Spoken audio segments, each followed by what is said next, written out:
Right, well, it's Friday and I'm doing a 24 hours tomorrow. I've just come back from Tattershall Lakes, but we are going fishing again. So yeah, this is preparation.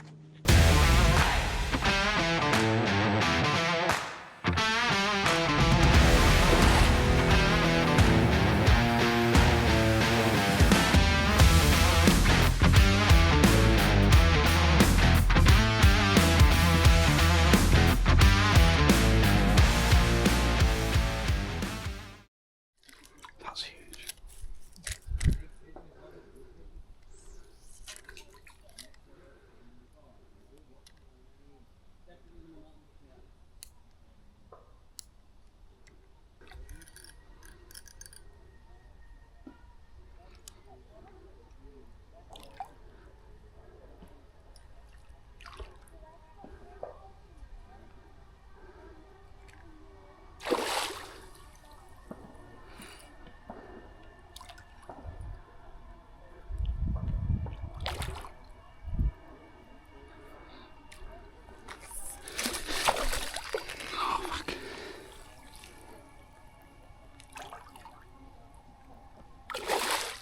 It's a nice one.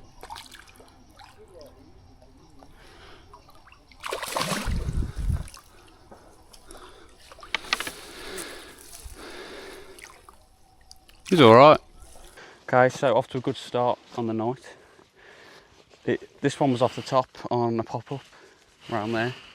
So I got these two there, but that was round there. I haven't weighed it yet, I've only just got it out. The hook's just out there. I'll show you him, we'll weigh him and then we'll get some photos done. So,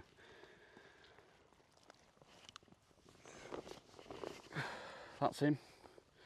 He's a nice little one. I'd say about 7 or 8 pound.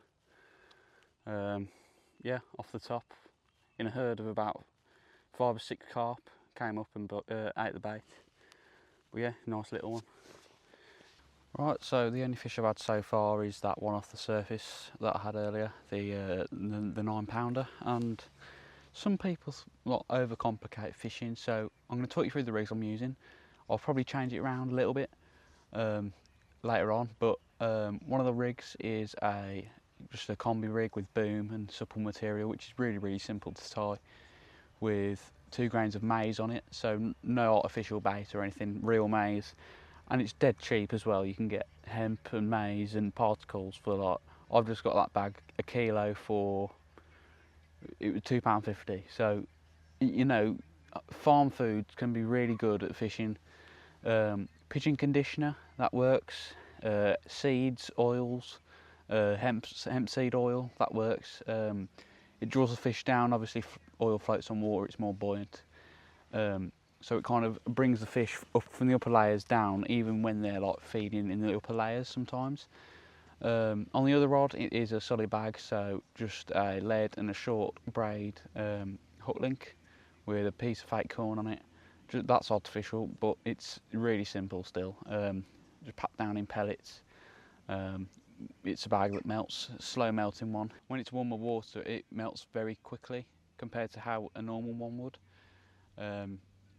in the winter. So yeah, some of these little tactics here and there, especially if you're fishing deeper water as well. Sometimes if you're using a normal solid bag, it will melt before it even gets to the bottom of on the lake bed. So it'll scatter your bait everywhere, and you won't even be fishing a solid bag at that point. So yeah.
So I've been asked before what my setup is, so what I've got here is some Witchwood Signature 12-foot 3-pound test curve rods. Really good. They're old, but I've used them for a long time, so there you go. ProLogic Element 7000D reels. Can't go wrong with them really. Got custom line clips on them. Yeah, really good with 15-pound Ridge Monkey Fluorocast line, so fluorocarbon. Sinks really well and it has little to no stretch, so you get better bite indication really. I use the Nash rod lockers to secure the butt of the rod. Never had it come out of the rod locker. They're really good, really good. The pod I'm using is the Fox EOS 3 rod. Yeah, as well, you can't go wrong for 50 quid. It's nice. It's compact as well, goes into a little bag. So yeah, really good stuff. These are the Delkim Smart Clips. I used to have Delkims, well I still do, but I don't use them. So this is what I got when I had my Delkims, but I still use them with my alarms, which are the Nash R3s. Great alarms, give you great indication. They've got speed sensing if you need them, if you're on a boat or you're on a river and the water's bashing your line and the bobbin's going up and down. It won't beep until there's an actual bite, so the line pulls. It has to go a certain speed, as in speed sensing. I use the Nash slab head bobbins, not slab head, slap heads, in I think the 15 gram or something like that. So yeah, these are really good bobbins. They've got a nice little short chain that screw directly into the alarm. So yeah, they're really good, and you can't forget the monkey either. So yeah, really good. There's a couple of fish in the margin just on to the left, so I'm going to put just a simple maze rig on there and see what we can do.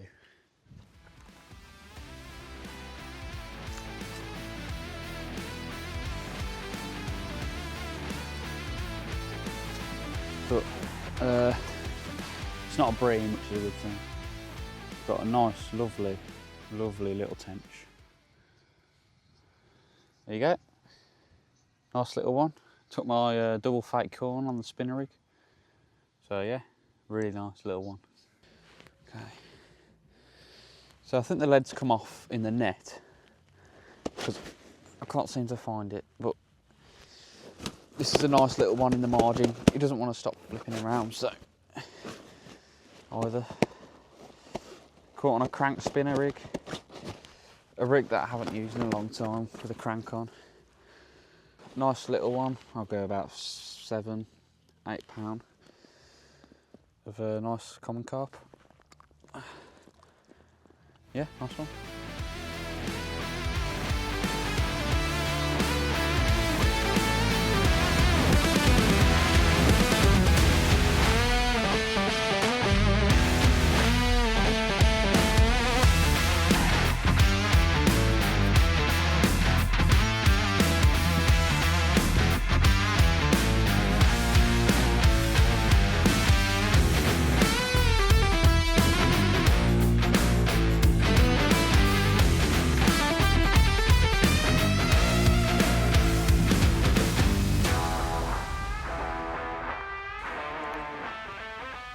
Right, well, absolutely nothing in the night.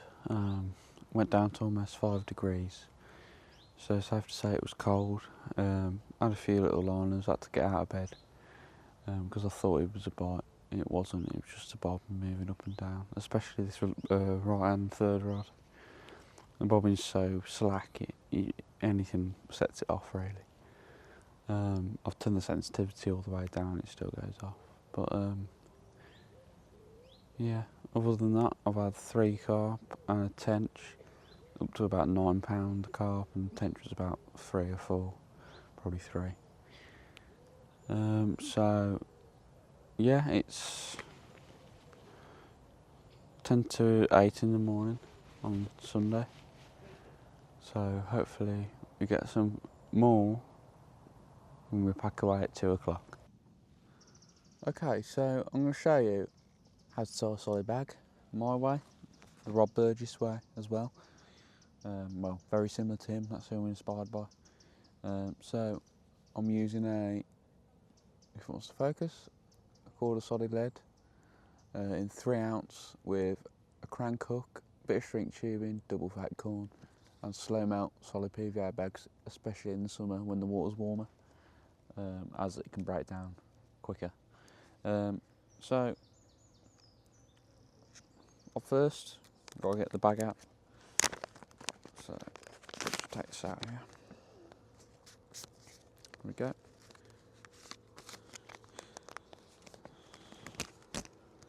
There we go. Now you want to ruffle it so it opens like that, and you put your fingers like that, and you get your scoop. This is mixed pellets. This is the Spodden PVA mainline pellets. You want to fill it about a third of the way up, about there, probably about there, yeah. And you want to put the lead in first. So lead goes in first into one side of the bag, pat it down a little bit, then fill the pellet up, keep going, and Rob likes to keep the lead on the solid bag, but I like to bury it in pellet on the side. So do it so the stem's just covered, a bit of PVA tape there. And then get your bait. Nothing bigger than a fake corn really, that I don't put in. And that goes right in the side of the bag with the hook. Make sure the hook's not tangled around the tail rubber. But that is just in the side of the bag there, as you can see. So that should stay there, and then when it on the lake bed, it'll open like that. So fill it up a bit more. And these solid bags are made to be stretched. So what you want to be doing is twisting it here, hold it, and then pat it down. So you're compacting all the bait, making it airtight and much easier to cast. It also breaks down and doesn't float as well when you've got no air pockets in it. I'll show you a little tip in a minute which can prevent that also. So keep twisting and compacting.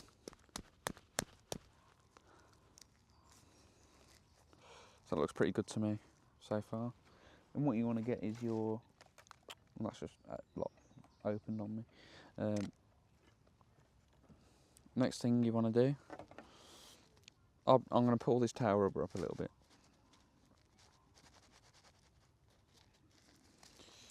And then I'm going to compact it again because it came undone. Keep twisting. Twisting, twisting, twisting. And then I like to use PVA tape instead of liquor stick because you cannot get any tighter with this stuff than anything else. So you take about that much and then just dissolve it away with your mouth. And then stretch it a little bit, and then every wind you do, bring it down the bag like that, down towards the middle.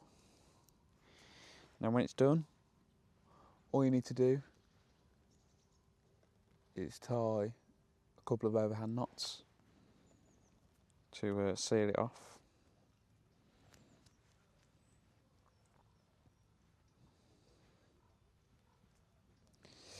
So there's one, it's broke, might have to do this again. And then a couple of overhand knots without it snapping, hopefully. There's one, and there's two.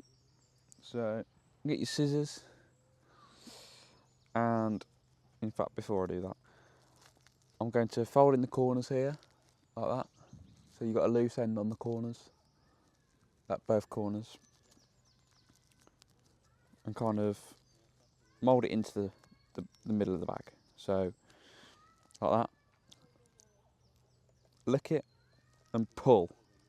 Don't just put it down, pull it, because these are made to be stretched. Lick it, pull it, and hold it.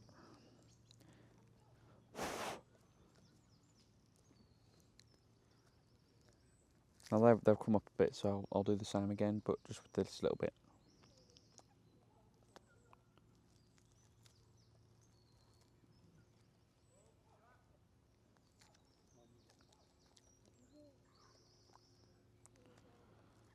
There we go. So now you've got these little loose tag ends. So what you want to do is cut down to the side and down to the tape to make it neat, and you've got less residue and visibleness of the PVA bag when it's melting in the water. And the tag ends of the PVA tape as well. So that is your PVA bag. Now the little tip I was on about, here you go. Get your scissors, poke a hole just below the hook bait and twist. That gives a little air hole, so when it hits the water the air comes up and it comes away like that instead of flipping upside down or floating. Then you can also put goo or whatever you want in there, and yeah, really good attractant. Right, so I am going to cast to where I saw fish earlier, and I did that earlier and I had a bite within 2 minutes. Unfortunately it came off, but you know, it shows. So this is the solid bag I just showed you. But I'm not really casting it, I'm only underarm swinging it, so I don't have to worry about casting, but it's always good to have a neat bag. There you go, goo, oil. Let's get it in there.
There you go.